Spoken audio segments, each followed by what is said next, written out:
उज्जैन में शिक्षा क्षेत्र को लेकर एक बड़ी शुरुआत हुई है। दो प्रमुख विश्वविद्यालय के निर्माण कार्य की भूमिका पूजन और लोकार्पण कर मुख्यमंत्री मोहन यादव ने क्या संकेत दिए हैं? क्या उज्जैन अब उच्च शिक्षा का नया केंद्र बनने जा रहा है? डेयरी से लेकर नवाचार तक नए कोर्स खोलने की बात ने छात्रों और अभिभावकों को दोनों की उत्सुकता बढ़ा दी है। आइए जानते हैं सीएम मोहन यादव ने इस पर क्या कहा। उज्जैन में अलग अलग विकास के कामों की 63 करोड़ से उच्च शिक्षा विभाग की दोनों विश्वविद्यालय, विक्रम विश्वविद्यालय और पाणिनि संस्कृत विश्वविद्यालय, इनके निर्माण कार्यों के एक साथ भूमि पूजन लोकार्पण का काम हमने किया है। बीते समय में भी कई सारे एग्रीकल्चर संकाय से लेकर कई सारे और नए कोर्स खोले हैं। अभी यहाँ पर डेयरी और इस प्रकार के नए नवाचार करते उनके कोर्स भी खोले गए हैं। पूरे प्रदेश के अंदर उच्च शिक्षा विभाग बहुत बेहतर तरीके से काम कर रहा है।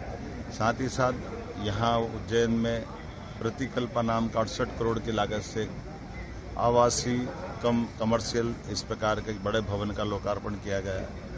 और उज्जैन में कई धार्मिक दृष्टि से बड़ी संख्या में जो यात्रियों का आवागमन है, ऐसे में प्राधिकरण के द्वारा उनको भूखंड और उनके लायक बड़े कमर्शियल भूखंड, एक पूरा कमर्शियल बेल्ट एक नया डेवलप किया गया है। इसके साथ साथ दो नई स्कीम और लॉन्च की गई है। उन स्कीमों के माध्यम से भी आवासीय बड़े पैमाने पर बड़े सेक्टर को जोड़ने का प्रयास किया है। कुल मिलाकर के 375 करोड़ के आसपास के अलग अलग विकास कार्यों का लोकार्पण भूमि पूजन हुआ है। सावन का पहला महीना बाबा महाकाल का आशीर्वाद है। हमने बाबा महाकाल के मंदिर के पास ही पर्यटन विकास निगम का एक अद्भुत एक होटल बनाया है और उसमें सभी प्रकार के वीवीआईपी लोग भी रात में रुक सके, सामान्य लोग भी रुक सके और मंदिर के पास वो सब प्रबंधन मिले। अभी तक बहुत दूर सर्किट हाउस पर जाना पड़ेगा।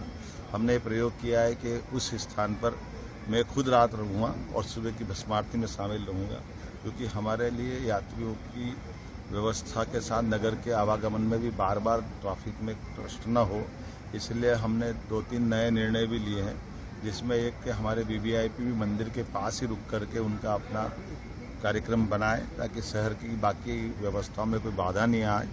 उसी प्रकार से भविष्य में हेलीपैड भी हम पास में बनाने वाले हैं, जो बार बार पूरे शहर का ट्रैफिक जाम न करना पड़े।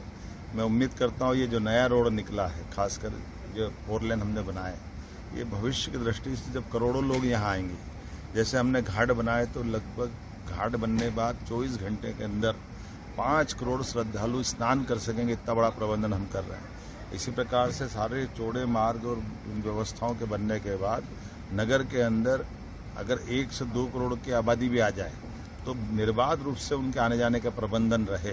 क्योंकि सिंहस्थ के दरमियान जब करोड़ों लोग रहेंगे और हमने सबने देखा है कि जो प्रबंधन बढ़िया हुए थे इलाहाबाद में, उससे सीख लेते हुए और क्या क्या अच्छा हो सकता है हम सब वो कर रहे हैं।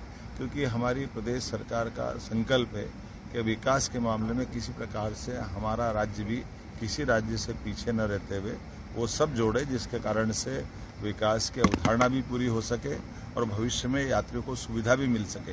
ये ऐसी नगरियाँ है जिनको उज्जैन केवल उज्जैन वालों के लिए नहीं, ये प्रदेश का गौरव है और देश की शान है। जब विश्व का सबसे बड़ा मेला होने वाला है, ऐसे मेले के प्रबंधन हमको समय रहते करना पड़ेंगे, इसलिए वो सारे प्रबंधन हम कर रहे हैं जिसकी आवश्यकता।